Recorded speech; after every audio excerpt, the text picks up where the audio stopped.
Hello, this is a game played on IGS between 5Q plus and 4Q, and it was pretty much of a roller coaster, especially that Black lost the group on the right side, and it's pretty large, but in the same time Black also killed a bunch of stones in the top, so eventually Black won this game by 12 points and a half, so that's quite comfortable. It seems that White got away with some overplays on several occasions in the beginning of the game, but yeah, let's check it out. So this is a good directional play to take the top left corner in order to attack white in the lower side after that. Normally, black takes the right side, for example q4 or q3, but then when white plays another move in the top left corner, when black attacks, either way, black is going to fight inside white's sphere of influence. So it's really good directional play to play the top left corner. So when white goes for the empty corner, black can attack right away coming from his stone in the top left corner. So now there are two black stones against one on that side. Here black can also play the high approach. But white already overplayed on move 4. He played the inside approach instead of going for the empty corner, which is more common sense. And here black can already ignore and go for the third corner. So this way black's opening will be much faster. But black can also defend in the top left corner like it happened in the game. So we can see that white is eager to fight right away. White is standing in the top, but before doing that, it's common to slide and then make a base. So when white plays this two-space jump extension, black can kick right away. Then white usually goes up. Otherwise, it's too nice for white to for black to get the tiger mount. So when this kick happens, this exchange is actually good for black because white's formation it's a little bit cramped, having the extension for a base two space close to the two stones. So this is a way for black to punish right away and then go for the empty corner. Well, the empty corner can be San like it happened in the actual game. Absolutely fine. It's also okay to take the empty corner without playing the kick in the top, but in order to punish white, it's okay to consider the kick immediately. So black got the r3. Now white puts pressure immediately, which is fine. It's a normal move to attack the San. Of course, white can also attack like o3 and then extend back to k4 if he wants to set up bottom side moyo. But nothing wrong to play q4. Here black can block either way, r4, q3. So in this case, q3 was the move. If black plays r4 and white goes up, black will play the slide. White extends, another slide, white extends again. So this is the basic Joseki, and then black attacks the lower left corner. For black, it's a high priority to attack at d5 or c5, especially now that he's got the stones at c4, top left corner, in place. And also, it's a big move to prevent the Shimari. Anyway, good to play q3. White was supposed to go up or jump to stay ahead. Going down to r4, it's the second mistake this game. I mean, well, we can't really consider f17 being a mistake. It's just a little bit hasty or rushed, but going down here, it's not so great. So Hane in the head of two stones, then Hane Nobi, push again, stay ahead. Black can already consider the cut, but it's also okay to go just Nobi. Hane it's an option too, because then the cut becomes more severe at q5. But so far so good. White went down. White wants to protect against the cutting point, but it's a better shape to play r6. When white descends here, black should consider moves on the right side. So black played j3, which looks nice locally on the bottom side. It's good relationship with n4.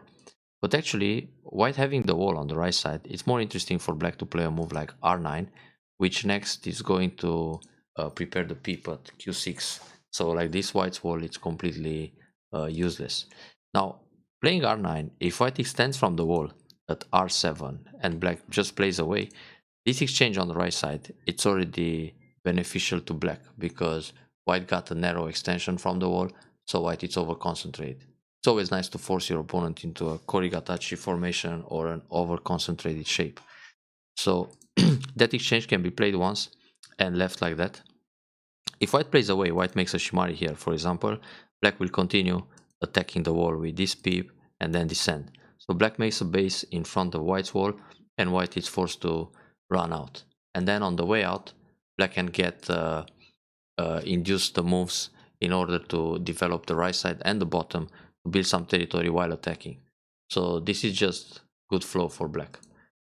Therefore, playing j3, even if it's a nice looking move on the local situation, it's still a little bit slow. I mean, it's more urgent to play some kind of middle side extension here. And the reason I'm looking at r9 instead of a move like r10 or r11 or something else in the middle of the side is because when you play a move like r9 and white extends r7, white's formation it's too narrow. But if you play, for example, r10 or just r11, when white extends from the wall to r9, the extension looks a bit more comfortable and nice distance from the wall. So you don't want to leave your opponent ideal or optimal moves or shapes. So playing this j3 feels a little bit slack. Then white extends g3, but actually white should make the shimari at c5. Well, with g3, white tries to stop black expanding towards the corner, because when shimari, black can extend further to f3. But in this case, white doesn't have to react there and develop the right side, for example. Anyway, white got g3 and black attacks d5. On the lower left, it's okay to attack c5 because that's where white wants to make the shimari, but black can still ignore this area for now and go on the right side, r9. If white makes a shimari at c5, the extension at g3 is still a little bit too close to the shimari, but okay, the formation is quite normal, and then black can continue here. So actually what I'm trying to say is that when you play a move at d5 or c5, as black you're already one step behind because white is protected at g3, so white doesn't even have to react to this kind of move. So I can just play away in the important or big places on the board. So it feels like one step slow to attack a d5 right now, when kick here is still big and take away the extension seems more important. So here white attach, block, connect, connect. So now white doesn't have to extend anymore. In the normal Joseki, white plays a move at f3 or g3, but already g3 is in place, so I can just play away. For example, take the middle side extension. Because if white plays another move on the lower side, black is happy to extend d10. But it's not the case. Why would you double up the stone when g3 is already there?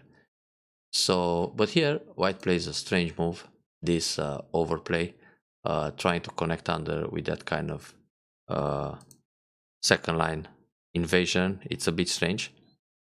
So when this move is played, black should immediately separate. This is the most natural move. And then when white comes out, black can fight. The attach here, it's an option, and then decide whether to hane again or pull back or block here. But we will get to that in a moment, and then attack the stones on the left side. So black played the attach, trying to punish white's white extension at g3, which makes sense then, but it's very important to separate at b6. So white tries to connect under. Now here, after this exchange is played, black should still go back and just separate. If white plays another move to capture the stone, the e3 stone, black will extend on the left side. So this is more like bait to make white play down and then up. So black pushed here. It's interesting for black to play d4 or cut f2 or just pull back e4. So when this happens, white connects under, then black separates, and white is a little lower on the bottom side. The hane is also an interesting idea. So when white plays Atari up, black will just connect under, and then white has to come back and protect against the cutting point, and black still finds time to separate on the left side. But in the meantime, black got some profit on the bottom side. And if white plays Atari, then white needs to connect here, and black will separate again. If white captures a stone, black has Atari, Atari, and capture everything. So this is a disaster for white. That's why hane or double hane, it's an option here. But still, it's more interesting to separate right away. So black pushed, then hane. Now on this Atari, black decided to sacrifice. But actually here, First of all, white doesn't have to Atari. White can push along like this and even Hane again. Then on double Hane, white connects. When black connects, white links on the left side. White should really find a way to combine the moves in order to take Sente and connect b6. And black should do something to get Sente and separate at b6. So for example, when Hane here, black can already cut on the left side. Then, well, black will lose the bottom territory, but the left side is pretty large. Now, when white plays this Atari, black should Atari and keep the stones connected. Then white will cut like this. I mean, sacrifice a stone in order to separate the bottom stone. But here, black still finds time to cut the left side. Well, J3 is a little bit hurt in this combination, but black got stronger, taking the Ponuki with move 3. So this sacrifice is not necessary. Also, in this position, black can just play wait, d4. D4 is not Sente. Yeah, this doesn't work to separate like this because white will connect under and resist everything. So yeah, the Han is still natural, or just separate the left side, and when white plays Atari to capture the two stones in a ladder, then black comes up with a ladder breaker on the right side, and then again attack the wall. That's an option too. This would be a better sacrifice to have stones on the right side than like it happened in the game. So Atari, white got the two stones, and then black's position just becoming thin and not so effective. But this cut is important. So finally black got the b6 move to separate on the left. White is going out with Kosumi, but white should think about going out faster. So if black plays a clamp here to capture one stone, white can get into the center much easier. So this is a way to damage the left side. Playing Kosumi feels heavy. So black played the pincer, that's very good. Now Kosumi here. For black it's more interesting to make a better shape here, like the table formation. I mean table shape being these two stones and the solid platform. So when this happens, white will probably push, then black can Nobi. White needs to switch direction to the left side and come out, and then black can Nobi again to connect to the bottom stones. This is a much easier way to go out. If white pushes here, black will block. On double Atari, black doesn't have to answer and put pressure on the group while going out. So with this Kosumi, white can play also Kosumi, which forces black into a empty triangle, which is heavy, either like this or like this. So, and then white can turn direction like that or come out with a Keima. And again, black should connect his stones this way. So Atari, then connect. This connection, first of all, it's heavy, the soldier's head shape, and when white connects h3, it's going to hurt j3. So better forget about that stone and still look for something lighter.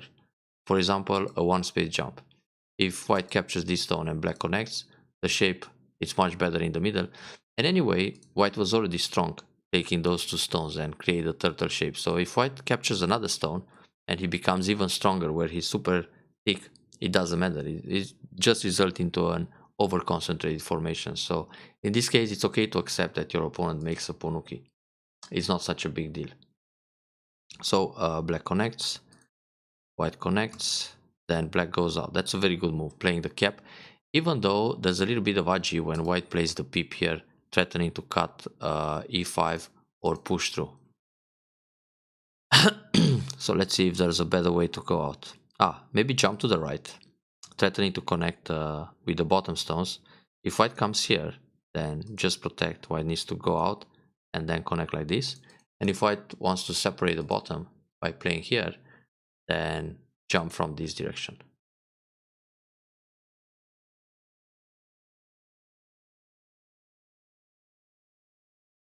So white is actually still on the run. Now let's see what happened. Oh, white invades right away. That's a bit desperate because the formation is so thin. So white should go out only with a one space jump, then think about invasions. So black jumps out, very good. White comes between the stones, that's fine. Now here, pushing from one side or the other is going to hurt black stones. So when black simply pushes here and white comes out, now the bottom stones are in trouble. When black pushes from this side and white goes to the left, then the left stones are a little bit in trouble. So for black, it's more interesting to find moves like Keima, not a direct push. And this way, when white simply comes in this direction, black actually induces the capture on the left side. And the stones connect very nice here. And also, this group is going out, while white is just running on neutral points to connect to his other stones. So this is a much better way to deal with the chase and uh, protect the groups while attacking. So white come out, black tries to catch the stone, which is a natural move. This Kosumi. Now this attach, black could punish, not the push. Here black can play the peep. Now if white connects under, either like this, or like this, or like this, black will simply push through. And that's a good idea because it will separate the guys in the middle and make some potential profit in the center later on. So first of all, the peep threatens to cut. Now, if white connects against the cut here, black can separate b9 or b11. In this case, b9, because when white cuts, black captures and those two stones die inside with on a larger scale. If white pulls back and black connects here, the three stones will die inside this time. Not enough space to make twice. And on the other hand, this other group in the center, it's like a running snake, a little dragon. Okay, now let's go back to the actual game. So it's very important to remember this Tetsuji. D9 and then cut one way or the other. It creates a cut, direct cut in the middle or separate on the left side. Like this, black will separate, but quite expensive. So I capture the two stones. I can actually go here, but it's fine to capture right away. No more forcing moves on the outside. And black's compensation in the center, it's not so big. But okay, this is an important move to stay connected. But like this, somehow it feels like white got away with overplays unpunished, both in the corner and the left side. So the position looks good for white right now. Quite promising. And he's got center too. So here black pincers, that's not a bad idea, but the pincer should actually be something like Q10 because Q10 is the move that white wants to take. Now if white plays a double approach, black can come out with a Kosumi or one of the attaches on one stone or the other. But Kosumi is a simple idea because when white goes in the corner, black doesn't have to react immediately. Of course, black can block the right side and jump out to set up a Moyo, where black already has the extension. But this can wait a little bit and just continue strongly with the peep and descent. Because now white's group is going to run in the center, but black is strong in the middle. So black can't wait for this group to start running. Anyway, this is a tight pincer. Another option would be Q11. So probably black expected that white will simply go in the corner, play this calm Joseki, then extend again towards the wall. So this way it's good flow for black again. But white played a counter pincer. And this counter pincer actually, it makes sense for white in this particular case because he wants to get an extension from his wall. Now here black jumps, but actually it's better to put pressure at Q14. Try to connect those stones and keep white low. Now if white plays moves like M17, black will add another move in the corner, and if white tries to leave in the corner, black will end up having a wall like this, then extend from the wall and put pressure on the base or kick and take away the extension. So this is an option too. The sequence, it's actually quite natural. So black jumps, white jumps also, and black covers. Well, attach is an option too, still. This one leaves the white stone a little bit loose. And white could actually just jump in the corner and leave like this. Sacrifice was one stone because already black invested too many stones in this area to build 10 points, and white got the box here and now the territory in the top. This way it gets a bit more dangerous for white. Black should actually block here and then consider the double honey. If white plays Atari, Atari and go down, then white needs to come back to keep the I shape and black can extend in the top. So black got a nice wall here, a very solid wall, and extend from it in order to attack the tiny base in the top. Now if white wants to resist in the fight by playing Atari from the other side and then try to kill everything this way, because the other block doesn't work, black will just Atari and capture the stone, and now everything seems to die in the corner. So white needs to resist by playing S18.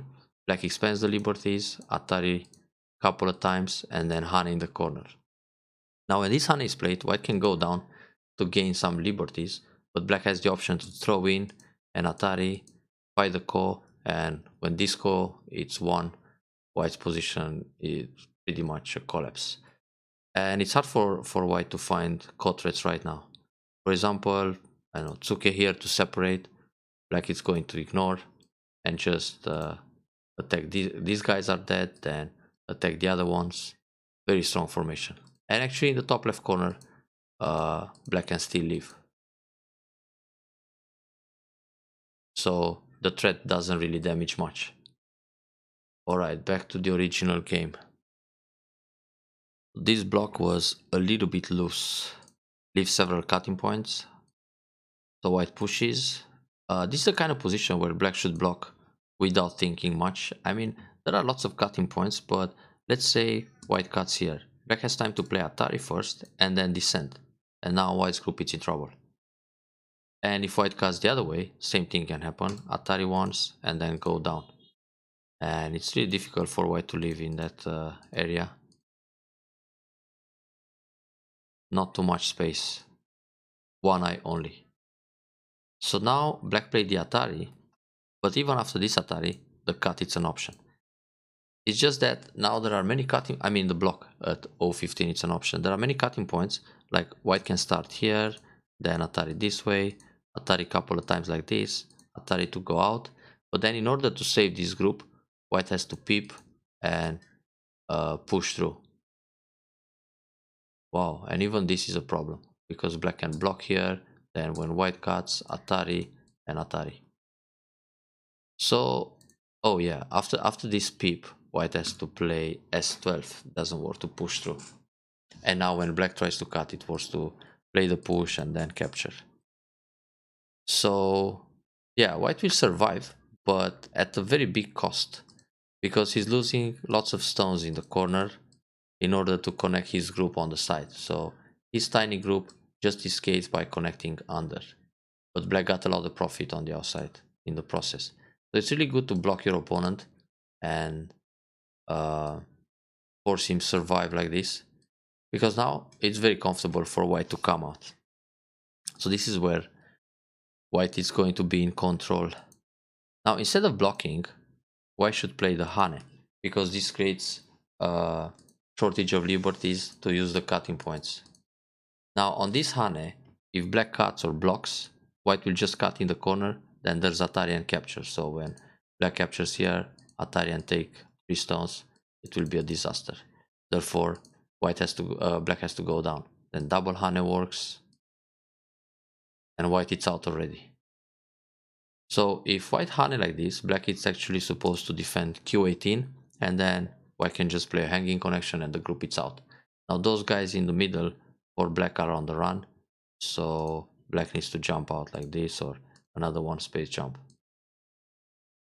So when white plays this block, black just connects, and this is a big ajikeshi, because now white lost the options to use those cuts. So white tries to connect under, then black extends to make some territory. That's a fine idea. Here the way to protect it's actually Kosumi like this. If white pushes, black blocks, and the shape it's even better, because with this Kosumi it kind of helps more the N13 group, and later it would have been important. So white Nobi again. Instead of turning, black should really do something with his stones on the right side. Of course, black can cut like this and sacrifice, or at least leave on the side, and then don't worry so much about the 3 stones in the middle, because it's a trade already breaking the right side. This turn is big, but it's still more urgent to do something with the weak stones. The cut may be a little overplayed. Just Hane and then come out. Let's see how this fight turned. Oh, I tries to resist. For white, it's actually good to split here, let black capture the stone, and then catch the other guys in the middle. This push is maybe dangerous. Black should connect first. If white connects, black has a cut here, or push and just cut like this. Then Hane. If white connects here, black will Atari and capture everything. That's a disaster. But push through, it's a bit dangerous because black is losing the liberties. And now white net the 4 stones. That's a pity. So black's group is still in danger in the top right. This push is good. Capture the stone. So far it's okay. Cutting here. Oh, not too bad actually. Yeah. Because now white's group, it's in danger on the right side. And the top, it's also a little bit thin. Yeah, this is fine. Okay, then go out with the group. That's natural. Now instead of Nobi, black can go out actively by playing Keima and then Nobi. Because this way, white's group from the right, it doesn't connect to the top, because when Hane, you just sacrifice a stone, and then the other group is in trouble too. Loses the eye shape quickly. So this is a more active way to keep white separated while attacking. Because the Nobi doesn't affect the top group so much. It just separates the groups, but the top group can easily survive. I mean, push again and then slide and it's okay. So white push here, but he didn't need to. Then try to go out, okay. I'm not sure about this Atari. Maybe more interesting to play a Hane here to see how white reacts, to see whether white plays the block or the jump, and then Atari like this and cover, because like this it will surround the group on the right side. And if I simply black makes life with his P12 group, the other group just dies inside. Atari like that gives white a bad shape, but let's see how the fight will develop. Nobi here is nice. White protects. Push was Sente, very good. But at this stage, black should capture the stone on the right side and just stay alive. Then this way, black is still chasing the large group. So now, in the process, black will take more profit. This is dangerous. White can push here and remove the eye shape. This turn is not necessary.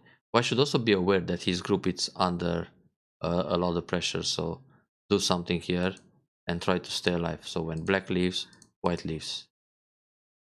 Or try to kill actually. So if this happens and black plays here, white will push and peep and go for the kill. This can end up in a Seki actually. One eye versus one eye and lots of common liberties. So here, black could take right away with Atari. So like this, it doesn't leave the edge of Atari and so on. Okay, white comes out. This attach is interesting, but not necessarily good. Better play a Keima, put some pressure, and keep the group separated and push along. So like this group on the right side is still in trouble, and black should really capture the stone to stay alive and then kill everything. This group doesn't even have an eye yet. So the game could finish here actually for black if black simply makes life and goes for the kill. Now black died on the right side where the group was really important to kill white, and now it's a trade. So black got the top side for giving the right side. Somehow it feels strange because early on black was cutting 06 and I mean everything was in control, and all those stones on the right side they collapse. This is the beauty of Go after all. Things can change rapidly. So with this move, white cannot really leave. He's looking for Atari at h18, but if black just goes here and white jumps in the corner, still no room for two eyes. That's a clean kill. Now, in order to kill this group, it's more natural to play the peep, to reduce the space from the outside, not to force the eye. So if white plays here, the group is actually dead as it stands. And now just make more territory by going down here, for example, or Kosumi like this, or a one space jump. Anyway, black is still okay, but more dangerous like that. Yeah, very good to play the vital point. And then let's see, yeah, throw in one time and push. This is dead without ko. I'm not sure white needs this move, but okay, for safety reasons. It's actually good to block here. White will Atari, black connects. When white jumps in the corner, black can push and block. And like this, black builds about 15 points on the bottom side.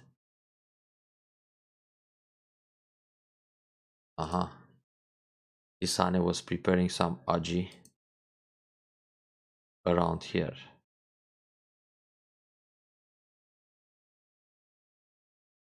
Yep. So white protected this way, but actually white should play a one space jump.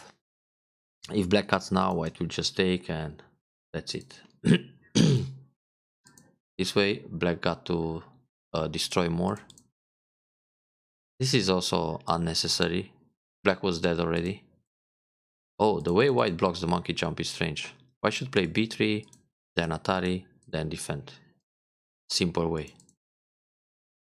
Here, if black feels behind, can start a ko by playing b1, b2, sorry. So white takes the ko, black plays some ko threat. Let's say Atari here, and take back the ko. And now if white plays a ko threat that's not too large, and well, white also has some threats. But let's say just Hane here, black will capture again, and the capture it's Atari. So white can lose a lot in the ko fight. Therefore, for white it's more interesting to play b2, b3, then block, then connect. I'm impressed the 4Q doesn't know how to block the monkey jump. But yeah, it can happen. Or Sente, this Hane removes the Sente, very good.